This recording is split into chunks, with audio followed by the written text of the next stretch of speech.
Terima kasih Anda masih bersama kami dalam Sapa Indonesia Pagi. Saudara Presiden ke-7 Republik Indonesia Joko Widodo merespon santai atas tudingan skripsi palsu saat kuliah di Universitas Gadjah Mada dan hendak dilaporkan.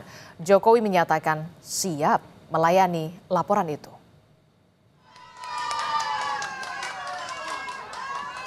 Hal ini diungkap Jokowi merespon rencana Rismon Sianipar CS yang akan melaporkan keaslian skripsinya.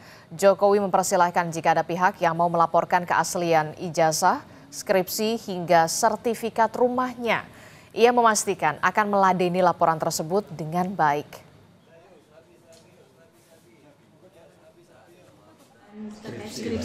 Ya, dilaporkan saja. Setelah ijazah nanti dilaporkan, nanti skripsinya dilaporkan, setelah itu KK-nya dilaporkan, setelah itu KTP-nya dilaporkan, setelah itu SIM-nya dilaporkan, terus nanti sertifikat tanah rumah dilaporkan. Tak layani. Usai menuding ijazah milik Jokowi palsu, Rismon Sianipar kini mempermasalahkan skripsi Joko Widodo. Rismon tak percaya dengan keaslian skripsi Jokowi.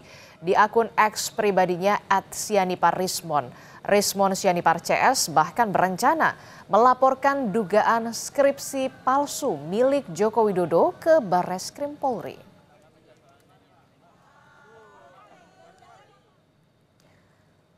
Melalui unggahan di akun X-nya pada 31 Mei 2025, Rismon menuliskan peperangan baru Jokowi akan dilaporkan atas skripsi palsu ke Barreskrim dan Pengadilan Perdata. Mengingat form registrasi Jokowi terdaftar sarjana muda dan total SKS wajib dan pilihan hanya 122 SKS. Sarjana muda tidak menulis skripsi.